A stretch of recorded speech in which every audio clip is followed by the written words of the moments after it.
The Lord be with you. And with your spirit. A reading from the Holy Gospel according to Luke. Glory to you, Lord.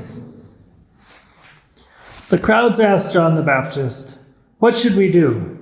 He said to them in reply, "Whoever has 2 cloaks should share with the person who has none, and whoever has food should do likewise." Even tax collectors came to be baptized, and they said to him, "Teacher, what should we do?" He answered them, "Stop collecting more than what is prescribed." Soldiers also asked him, "And what is it that we should do?" He told them, "Do not practice extortion, and do not falsely accuse anyone, and be satisfied with your wages." Now the people were filled with expectation, and all were asking in their hearts whether John might be the Christ. John answered them all, saying, "I am baptizing you with water, but one mightier than I is coming. I am not worthy to loosen the thongs of his sandals. He will baptize you with the Holy Spirit and fire. His winnowing fan is in his hand to clear his threshing floor and to gather the wheat into his barn, but the chaff he will burn with unquenchable fire." Exhorting them in many other ways, he preached the good news to the people. The Gospel of the Lord. Well, good morning to everybody. So today is one of 2 days in the entire year that Father Eric will ever wear pink. It ain't gonna happen except for today. And there's another day in Lent for the exact same reason that we celebrate today. Today is called Gaudete Sunday. The other one in Lent is Laudate Sunday, and the 2 words are both from Latin. They both mean pretty much the same thing, which means to rejoice. Okay, and why are we rejoicing? Well, we're going to get there later. But this is technically, by the way, it's still not pink. I'm wearing rose-colored vestments, okay? So we don't call them pink. Father Eric never wears pink. So I was listening to Bishop Barron's homily, which is always a good practice. If you don't know what to say, you want to find somebody really smart, go to Bishop Barron, right? And he said something that I thought was kind of intriguing. When he's talking about the fact that today is Gaudete Sunday, and we read this letter from St. Paul to the Philippians, and it begins this reading, "Rejoice in the Lord always. I say it again, rejoice." Now the interesting thing is, St. Paul isn't saying it would be nice to rejoice. If you want to, you can rejoice. He's putting it in the imperative. You have to rejoice. And the question is, when was the last time anybody ever told you you have to be happy, you have to be rejoice, or else you're in trouble? It's the question, can you even legitimately do that? Can anyone actually legitimately say, you've got to be happy? And actually, well, the answer is yes. Okay? So, but because we live in a democracy, and I'm not going to force anyone to do anything, the first thing I want to do is tell you, if you choose not to rejoice, I will give you some good advice on how you can be miserable. So the first 2 tips is, if you want to be miserable, here's how you do it, okay? Number 1, and this one is very apropos to our times. The number 1 way that I can think of to be miserable, and it has been time-tried, tested, and true, and especially in the last few years, is to make yourself a victim.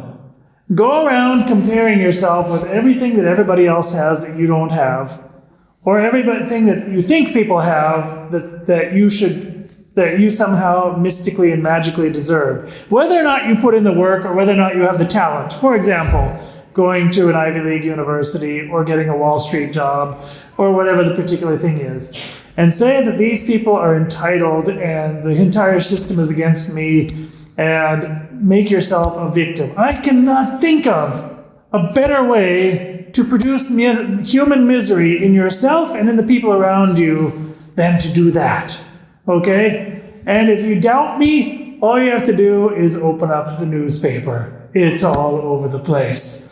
So, if you are inclined to be miserable, there's tip number 1. Tip number 2 is a little more subtle, okay? And like most good ideas, I didn't think of this. I stole this one from Father Raniero Cantalameso, who finally he's not, but for 40 years was like the preacher, not just to any old people, the preacher to Pope St. John Paul II and Pope Benedict and Pope Francis. So if you're going to, steal from somebody, you may as well steal from the best. So Father Cantalamessa in one of his homilies mentions this. He says, look, part of the problem is this. Part of the reason that we don't seem to succeed in being happy and therefore end up being miserable is we put the cart before the horse. When you seek happiness divorced from God's will, you will find unhappiness. When you seek God without really taking into consideration, what you get out of it, the end result is you will be happy. If you seek peace first and foremost, but God is not in the equation, then you will end up miserable and frustrated, and wars and things like that will happen. If you seek God and His will, peace will be the result. Now, that sounds a little counterintuitive, but what does that actually look like? It actually goes back to the Garden of Eden. It goes back to the original sin. If you want to put the original sin of Adam and Eve, take the apple, even though it never says apple, take the fruit of the tree, you want to see what it really comes down to is this. Do things on your own. God is holding out. There's something that He doesn't want you to have, so you should grasp happiness on your own. And if it means putting God in second place, so be it. Now, how successful has that little plan worked? Ever since Adam and Eve messed up and stole the apple, if you analyze the situation objectively, would you say that, we started out in paradise, they broke God's will, would we consider that the world has become a better place because of that, and that it has produced greater happiness than what Adam and Eve had before the fall? You be the judges. Okay, so those are my 2 tips for those of you who choose to be miserable. Okay, now for those sick and kind of twisted people who want to be happy for some strange reason, I'm going to give you also some advice, because this is tried and true, okay? And again, these are not my bright ideas. I'm going to steal from somebody even more illustrious than Father Cantalamessa and even more illustrious than Bishop Barron. And this person you've probably heard of. His first name is Saint, and his second name is Paul. Okay? We actually just read it in the letter of the Philippians. When he insists, rejoice in the Lord always. Interesting word, always. You're not even allowed just to have a little bit of misery. You're not even allowed to sulk and feel sorry for yourself and pout, even just a little bit. St. Paul says, rejoice in the Lord always. And then, but he says, have no anxiety. And then he gives us the 2 secrets. If you want to rejoice in the Lord always, here's what you do. Have no anxiety. Okay, we'll add that as the 3rd secret. Number 1, have no anxiety at all. Trust in the Lord. Whatever is going on in your life, God has got this. Okay, that doesn't mean that automatically everything that happens is God's will, because frankly, a lot of what happens out there isn't.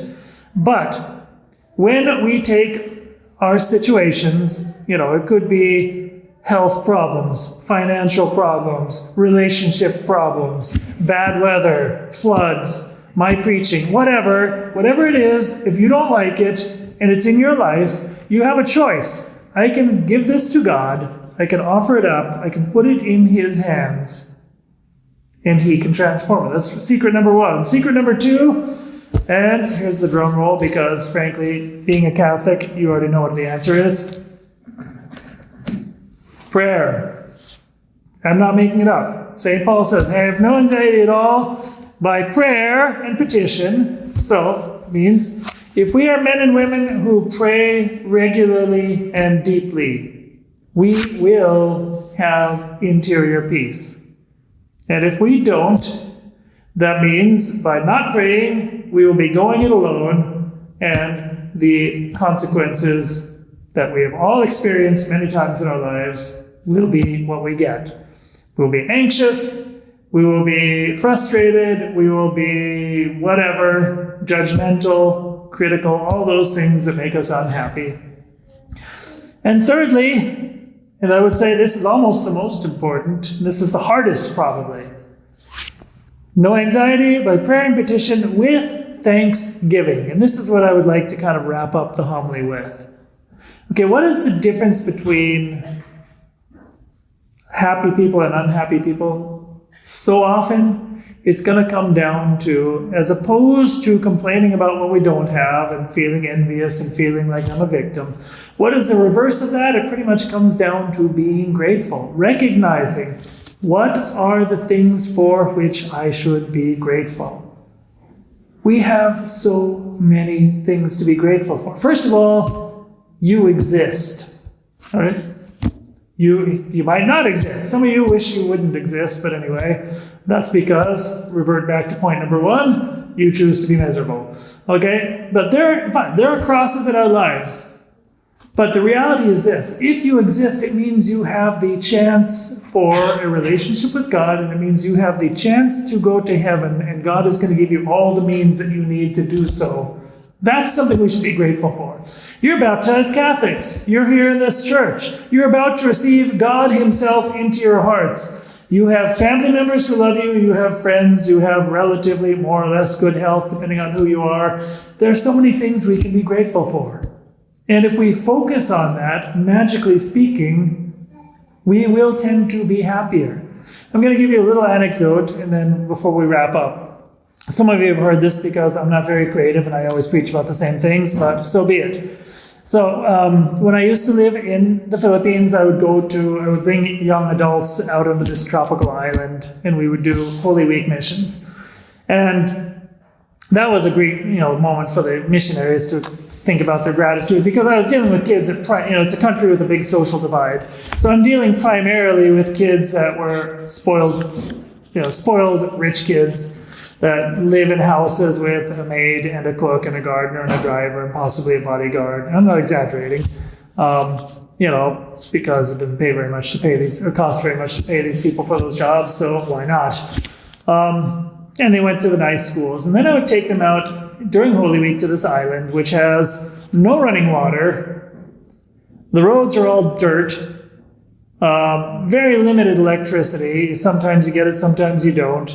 There's pigs and chickens and fishing and coconut trees. That's pretty much how people get by. They just live with their pigs and their chickens and their fishing and whatever. So one time, this was years ago, back when the iPhone was a new thing. Okay, you remember when, I don't even know, it was like 2008 maybe, 2000, something like that. Right around when smartphones were just getting going, and it was the cool thing. So there's this one kid that did the mission with me, and he was the guy that always had to have the latest. Whatever the latest version of the Air Jordans were, he had them. He was wearing them. Whatever the latest version of, I don't know what watch, he had it. He had the iPhone because it was new and it was cool. And, he was always looking to these things to be happy. So we'd been on this island for about 2 days. There's this one little girl. She's super cute. Her name's like maybe 6 years old. Her name was Carla. Running around barefoot all the time. About 2 days into the mission, I look and I see this guy in this earnest conversation with this 6-year-old, and she's dangling her feet. They're sitting on this, there's this wall that's only halfway built because somebody was working on their house, and she's sitting there dangling her feet, and he's there. And I'm looking at him, and she's just innocent, and he's looking super intense. So afterwards, I said, "Hey, what were you talking to Carla about?" And he said, "Father, I've been on this island for 2 days now, and I realized everybody here is happier than I am. And they don't have anything." So instead of talking to me, he chooses Carla, the 6-year-old, maybe because she's happier than I was, I don't know. And he goes to spiritual direction with the 6-year-old, okay? And so I said, "Well, what did Carla tell you?" He says, "Well, I'm listening to her, so I asked her, you guys, you don't have anything. Why are you so happy?" And she says, "Well, I've got my mom and my dad, and I've got some friends, and I've got food, and what else do you need?" And the kid was just he almost fell off the wall and had a heart attack right there. Okay? Wisdom from a 6-year-old. A kid who was grateful because she had food, friends, parents, and she was barefoot. And what else do you need? And she was totally happy. So, if we want to be happy, those are the tips. Have no anxiety. Pray and be grateful to God. And if, on the other hand, you choose to be miserable, you already know how to do it.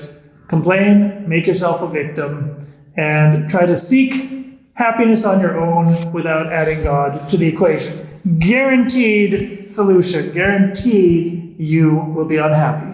Father, Son, Holy Spirit.